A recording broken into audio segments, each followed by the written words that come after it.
Une fois, je vous ai remercié, mais peut-être ça fait la énième fois. En tout cas, là, près de moi, il y a les Lions Club Haute-Cévennes, représentés par Jeanne et Raymond. Vous pouvez les applaudir, ils vont vous faire un petit discours. Ce qui compte, c'est ce que vous faites. Il y a également Béatrice, généticienne, et Isabelle Meunier de Montpellier. Quand même, c'est important de dire, les chercheurs sortent de leur laboratoire et sont là pour vous dire qu'on soutient la marche pour la vue.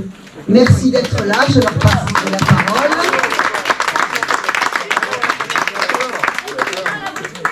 Il y a également Francis Mathieu, qui organise, qui a accompagné la marche de ce matin, ainsi que Françoise, notre Françoise nationale, qui doit être en train de vendre des billets. Voilà. Parce que, vous voyez, c'est une vraie équipe. On essaie de donner un dynamisme à toutes ces manifestations. Malheureusement, on espérait plus de monde. Mais je crois que les municipalités sont les représentants de la mairie de Bessèges. Monsieur Moll était là et il sait que si ils sont prêts à nous aider l'année prochaine pour donner un coup d'élan pour que cette marche soit beaucoup plus importante. Et les représentants de Bordezac, est-ce qu'ils sont là ou ils sont partis? Non, ils sont partis. Ben, c'est très dommage. Hein. C'est très dommage, mais bon, ils étaient là, ils étaient présents. Il y avait monsieur le maire de Bordezac, Didier Quéron, deux élus. Il y avait Jean-Luc et Bruno, voilà. De toute façon, Bruno Bourg, oui. C'est vrai que je ne vois pas très clair pour lire mon papier. Bon, dommage, mais je compte sur Isabelle pour un jour. Donc... Alors là, si un jour j'y vois, je vais faire exploser les choses. En tout cas, il y a une représentante quand même de la municipalité de Bessèges. Elle est là. Oui, je suis là. C'est Christine Roux. Christine Roux. Avec un nom comme ça, je pense qu'elle va. Vous allez faire le porte-parole. Il faut que l'année prochaine, tout Bessèges, tous les soient présents. Parce que, vous savez, quand on dit c'est une bonne cause, c'est pour les maladies de la vue. Et on a l'impression de dire, bon, ça n'arrive qu'aux autres, mais quand ça vous tombe dessus, ben voilà. Je crois qu'on a un grand rôle à jouer. L'IRRP est basé ici à Bessèges, c'est pas pour rien. Hein. Moi, j'ai perdu la vue, j'avais même pas 30 ans. J'ai créé cette association, je dirais, à partir du fin fond du caisson Hyperbare de Nancy. Et depuis 38 ans, puisque cette année on a organisé le congrès médical, le congrès de l'IRRP, où il y avait les chercheurs, les plus éminents chercheurs de France, que ce soit Paris, Nantes, etc. Et Montpellier, parce que pour nous, Montpellier, c'est les meilleurs. Et vous pouvez les applaudir. Et c'est grâce à eux, et parce qu'ils travaillent d'arrache-pied, ils opèrent, ils consultent, ils font des conférences à droite et à gauche, mais c'est très important. On a créé des liens avec ces équipes de chercheurs. C'est quelque chose de... On n'aurait pas peut-être le courage de faire ce qu'on fait là aujourd'hui. Elles étaient là toutes les deux pour faire la rando. Vous voyez, ça donne... voilà, c'est une véritable équipe qui fait que je sais que les choses avancent, elles vont vous dire quelques mots, et qu'on puisse faire en sorte que demain ou après-demain, les jeunes, parce que vous savez, ça n'arrive pas qu'aux autres, ce qui m'est tombé dessus et ce qui tombe sur ces personnes qui ont ces rétinopathies pigmentaires. Je crois que c'est important de se dire, on travaille pour eux, pour la recherche, pour que justement on puisse trouver des solutions pour traiter, voire soigner ces maladies de la rétine. Donc, je vais laisser là. Moi, j'ai qu'un mot à dire, même si du 1er janvier au 31 décembre, je travaille pour bénévolement, parce que, quoi qu'on dise, je suis bénévole depuis 38 ans. Je pense que j'aurais une belle retraite si j'étais financée. Mais... Je ne coûterai pas cher, mais en tout cas, je suis ravie d'avoir donné mon temps et mon énergie qui finalement, avec mon grand âge, est toujours là. Et j'ai envie de passer le relais, mais il y a un tel dynamisme parce que vraiment la recherche a besoin de vous et a besoin de nous et a besoin des chercheurs. Et le jour où on annoncera qu'il y a des thérapies adaptées, ça va venir, c'est quand même important. Merci à vous toutes et à vous tous d'être là aujourd'hui parce que c'est votre contribution qui va faire avancer la recherche. Je vais donc laisser d'abord la parole au Lions Club Haute-Cévennes parce que tous les ans ils sont là, ils nous soutiennent moralement et financièrement parce qu'il y a déjà eu un chèque lors du congrès du mois de juillet. Je devais le montrer mais je l'ai oublié. C'est pas grave. Nous aviez déjà donné un chèque de montant de 500. Elle voit double, Raymond. Elle dit 10 000. Non, 5 000. C'est notre rôle. Alors, bon, 5 000. Mais peut-être il y en aura un autre qui va venir de 5 000. Ça fera 10 000. Hein, c'est pas grave. Hein.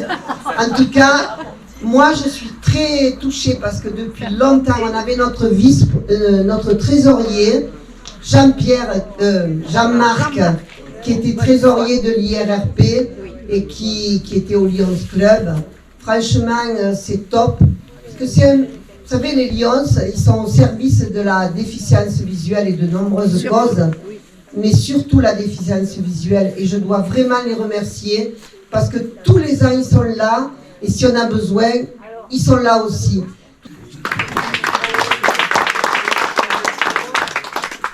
Très rapidement, puisque l'essentiel a été dit par Ariel, qui est notre âme, notre soleil, celle qui vraiment nous pousse à aller de l'avant. Elle est exactement la personne vraiment sur laquelle on peut compter et qui sait exactement de quoi elle parle. Merci aussi aux chercheurs qui nous donnent envie de les aider et d'essayer au fil des années d'apporter heureusement les bienfaits de leur recherche.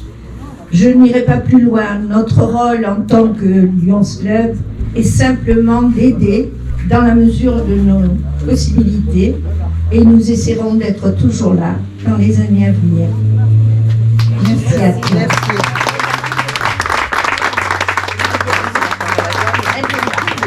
Elle est timide comme sa fille. C'est dommage parce que elle est où, Jeanne? elle est là. Je vais la toucher. Elle a une jolie coupe courte. Hein. Alors moi, je n'ai pas un toucher mal placé, mais j'adore toucher. Je ne sais pas pourquoi, mais c'est comme ça. En tout cas, on lui souhaite vraiment bienvenue au Lions Club Haute-Cévennes, parce qu'elle aussi, elle a une grande sensibilité, et je pense qu'elle apportera sa pierre à l'édifice. Merci, Jeanne. Alors maintenant, elle est là.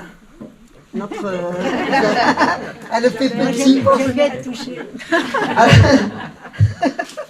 Je laisse la parole à Isabelle et ensuite à Béatrice ou vous débrouillez. En tout cas, je laisse la parole à Isabelle Meunier. Merci Ariel. Je voulais juste dire que si on compare à d'autres pathologies, les comparaisons ne sont pas bonnes, mais il y a toujours quelque chose d'injuste, d'inacceptable dans une pathologie. Mais un cancer, on se bat, on se relève, on peut avoir des périodes où on va se réveiller sans avoir cette problématique. Ariel, tous les jours, elle se lève en ayant cette problématique et elle n'est jamais lâchée par sa pathologie. Elle a un rôle pour nous soutenir parce que c'est important. Je me déplace rarement, Ariel, mais pour vous, je dis toujours oui. Et c'est une histoire d'amitié, de respect, et ça reste important. C'est un soutien indéfectible, Ariel, depuis le début. Moi, j'ai rejoint M. Hamel, c'était il y a quelques années, pas longtemps, avant-hier, mais quelques années. Et c'est vrai qu'il y a eu cette interaction avec vous, avec votre soutien. J'ai une équipe qui est très bien. Il y a Béatrice qui va parler. Il y a aussi l'Institut des neurosciences qui travaille sur les modèles cellulaires de ces pathologies. Après, on est dans une période où quelqu'un qui a un cancer, il y a beaucoup de recherches. il y a beaucoup de promoteurs, il y a beaucoup de laboratoires qui travaillent. Ici, on est, je dirais, une maladie un peu abandonnée. Et c'est pour cette raison que les associations sont importantes. C'est important que le Lions, qui a aussi une dimension nationale, soit vigilant, parce que c'est toujours un peu laissé pour compte. Finalement, perdre la vue, c'est pas perdre la vie. Non. Oui, mais enfin, qui accepterait ce challenge de perdre sa vision? Perdre d'audition aussi, ça vous ferme beaucoup dans vos relations sociales. Et je trouve qu'il faut se battre actuellement parce que vous avez permis par les associations de créer des centres maladies rares et c'est important de savoir où on peut être accueilli. En relais, Ariel accueille beaucoup de nos patients, ne serait-ce qu'au téléphone, parce que nous, on fait un diagnostic médical, mais on ne les aide pas dans leur vie quotidienne.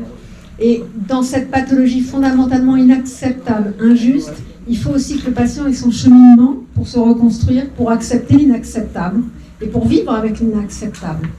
Et ça, c'est le rôle aussi des associations, c'est le rôle d'Ariel. Et elle a beaucoup aidé des patients que nous, on suit, et qu'ils le disent, qu'ils le mentionnent, ils l'ont rencontré, ça les a aidés. Et on est là aussi, nous, pour vous aider à avancer.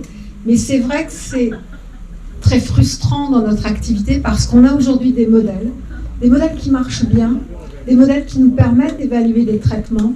On a des outils qui permettent de dire on va corriger les petites fautes d'orthographe qui conduisent à la maladie.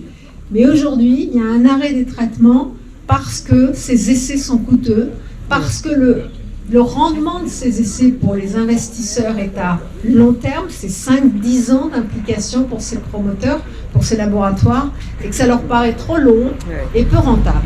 Donc il va falloir que toutes les associations de France, de Navarre et d'Europe se fédèrent parce qu'on est dans cette situation où des essais sont arrêtés alors que la réponse au traitement est efficace. Et là, dernièrement, en août, il y a un arrêt d'un essai parce que c'est coûteux. Faire des essais cliniques, c'est extrêmement coûteux et pourtant la réponse au traitement est là, avec très peu d'effets secondaires, quasiment pas. C'est des patientes, moi je trouve que dans leur description, il y en a une qui m'a dit, en fait, après les traitements, quand ça commence à être efficace, j'ai eu peur. Alors je me dis, elle a eu peur de quoi? Elle a eu peur parce qu'elle revoyait ses propres cheveux. C'est vrai que nos femmes, on a nos cheveux sur le côté, elle les a revus, elle n'était plus habituée à les voir, et elle avait peur en se disant, il y a quelqu'un qui arrive. Après, elle a dit, je revois la lune. C'est-à-dire que je sais qu'il y a une lueur, et après je la fixe, je mets mon champ visuel central qui est là, et je vais fixer la lune. Et une autre m'a dit, je revois le ciel. Alors, pour vous, c'est simple de voir les étoiles, c'est beau, c'est romantique, à souhait, etc. Et tout d'un coup, elle repercevait des choses et ça va s'arrêter. Et leur champ visuel, je peux vous assurer, il est quand même, c'est pas que du subjectif là. On peut pas décrire, je revois mes cheveux et ça m'a fait peur. Et finalement, ça s'arrête quand même. Et là, vous vous dites, c'est pas possible. On n'est pas à ce point dans un monde aussi mercantile. Mais apparemment, oui. Donc, il va falloir que les associations montent vraiment au créneau et toutes les associations. Pour dire, on ne peut pas, sur des maladies rares, dire on arrête parce que ça va être trop long pour le suivi et l'évaluation. Donc là, vous allez devoir mettre un paquet d'énergie, comme vous en avez mis, pour qu'il y ait une prise en charge, pour qu'il y ait un diagnostic génétique.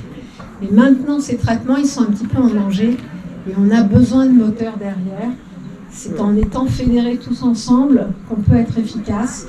On se bat pour des maladies graves, le cancer, il y a beaucoup d'investissements. Et ce n'est pas pour autant que quelqu'un qui va perdre la vue, on ne soit pas là pour l'aider. Donc je compte sur vous. Et Ariel, vous êtes reparti pour longtemps. Hein. Oula Écoutez, pas de retraite, pas de retraite, c'est pas possible. C'est important ce que vient de dire Isabelle. Hein. C'est important parce que demain...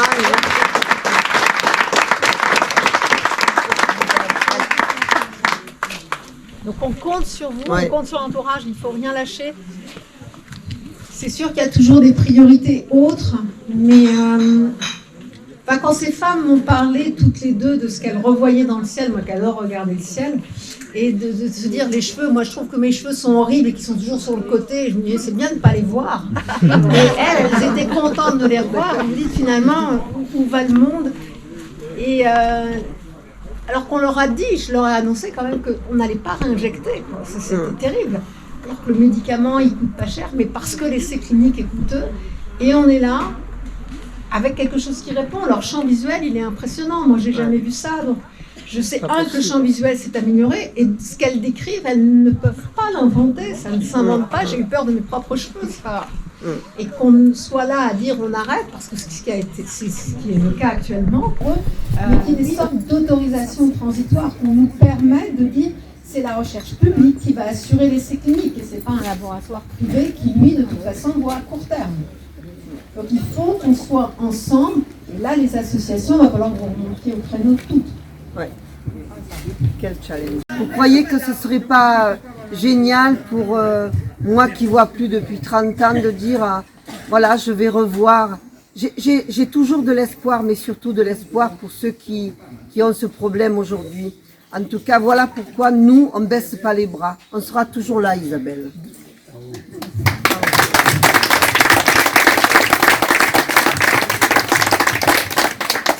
Alors Isabelle en fait a parlé de l'aspect clinique et des essais, voilà, les résultats sont ce qu'ils sont, avec les collaborations privées c'est compliqué.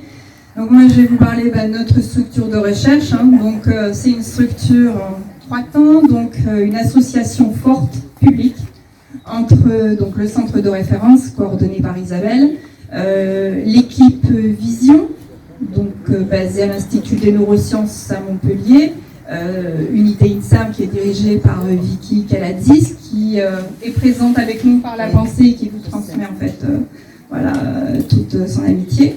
Et puis le laboratoire de diagnostic d'Anne-Françoise Roux, qui est un laboratoire CHU, donc, et qui permet de faire le diagnostic génétique des pathologies neurosensorielles. Donc c'est un trio féminin, fort.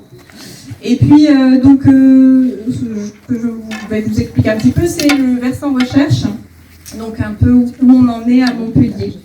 Donc, à Montpellier, vous le savez, puisque votre association nous a aidés, elle nous aide tous les ans, et elle nous a aidés aussi pour l'achat d'un microscope qui nous permet de voir en fait les cellules. Et ces cellules, en fait, on les obtient à partir de prélèvements de peau chez nos patients, donc chez vous. Entre autres, on étudie donc différentes pathologies. Et donc, ces prélèvements, ces biopsies de peau, donc on arrive à recréer de la rétine aujourd'hui à partir d'un prélèvement de peau, tout simple. Et donc, la rétine, c'est fait de plusieurs couches. Donc, on a une couche un peu extérieure, qui est une sorte de peau, un épithélium. Ensuite, on a les neurones, qui sont les bâtonnets et les cônes qui permettent de capter la lumière. Et puis les cellules, en fait, en dessous, qui sont des cellules ganglionnaires qui permettent la transmission du signal. Et on arrive à recréer ces structures, donc à partir d'un petit prélèvement de peau. En fait, c'est simple, c'est simple. Super simple, je vais vous le raconter, vous allez voir, vous allez dire, mais oui, pourquoi on n'y a pas pensé?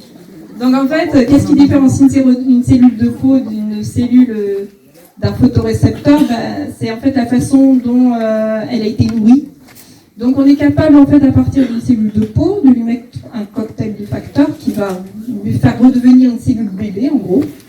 Et puis avec d'autres facteurs, on peut lui dire je veux plus que tu sois une cellule bébé, je veux que tu sois une cellule de la rétine. Donc voilà, grâce à ça en fait on arrive à recréer en 3 dimensions dans des boîtes de culture l'épithélium pigmentaire d'un côté et puis les photorécepteurs, les organoïdes rétiniens de l'autre côté. Et donc ça nous permet, en boîte de culture, de recréer les maladies de la rétine. Et aujourd'hui, en fait, à Montpellier, donc il y a à peu près 200 gènes qui sont décrits aujourd'hui pour donner différentes atteintes de la rétine, du nerf optique aussi.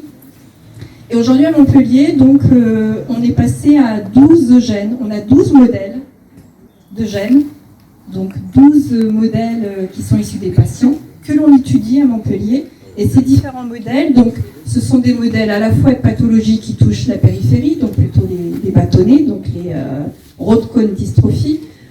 On a aussi des pathologies qui touchent surtout les cônes, donc les atteintes centrales, donc les cônes rod dystrophies.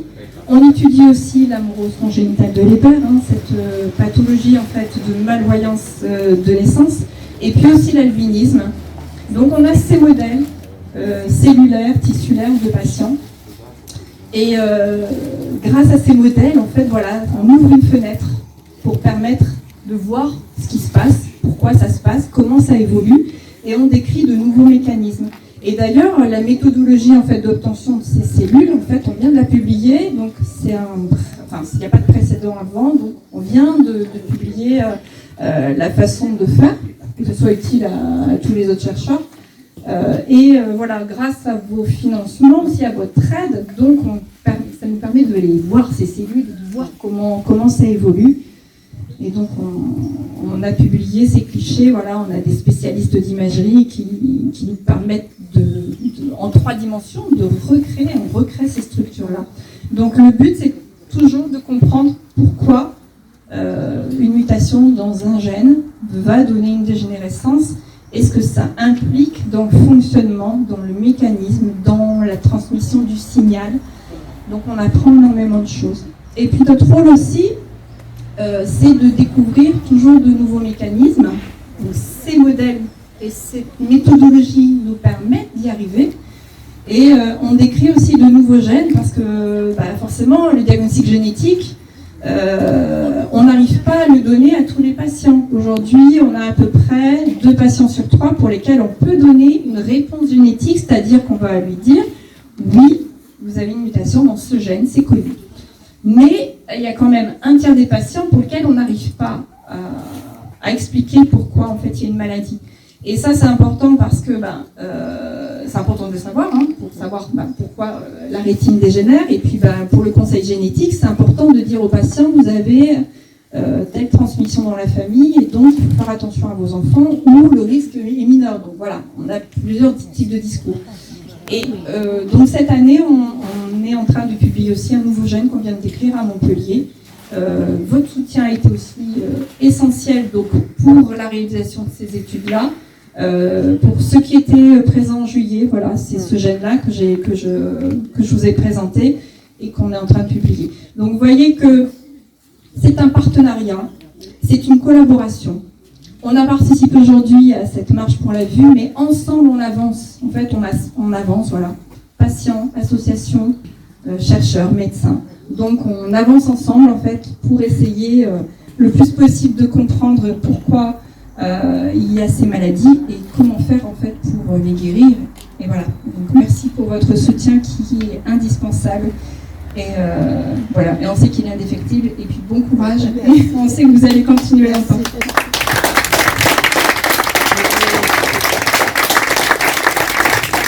Oui, effectivement, il y a 2 ans, Isabelle a fait un prélèvement de peau. Moi, j'ai voulu aussi participer à ma façon pour la recherche. Voilà, donc ce prélèvement est en culture. Je ne sais pas ce que ça va donner. En tout cas, on est tous prêts à contribuer. En tout cas, tous ceux qui sont là aujourd'hui, c'est bien d'avoir entendu, écouté les chercheurs. Voilà, c'est vrai que venant de leur discours, c'est important. Oui, on soutient la recherche.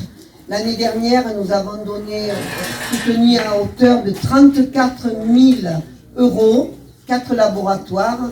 Évidemment, pour nous, je dis, souvent, c'est pas un legs qui vous tombe dessus, c'est un travail de fourmi. Vous voyez ce qu'on a fait aujourd'hui, ce qu'on fait pour la course des héros, ce qu'on fait à Paris, ça va être le 1er octobre, et dans toute la France, il y a des marches qui se passent. Donc, c'est récolter des fonds pour arriver. Nous aimerions donner 2 fois, 3 fois, 4 fois plus. La recherche a besoin vraiment de financement. En tout cas, il faut savoir que l'année dernière, on a soutenu à hauteur de 34 000 €. Donc, je crois que c'est pas mal. Et je suis assez fière. Et c'est grâce à vous tous qu'on peut faire avancer la recherche. Et j'espère que ces quelques mots vont vous sensibiliser pour qu'il y ait un peu plus et de marcheurs et de personnes qui soutiennent notre action. Merci également à Francis Mathieu. Depuis quelques années, il est là pour nous guider ces marches. Il fait même le speaker puisqu'il a parlé sur France Bleu hier et tout ça. Ce sont des personnes comme ça, sensibles à ce que nous faisons, à notre action, que ce soit les municipalités, les associations de tous ordres. Mais en tout cas, merci à vous tous. Et l'année prochaine, on va faire encore exploser tout ça. Et les chercheurs peut-être vont nous annoncer de de bonnes nouvelles, de meilleures nouvelles. Merci à tous et à toutes.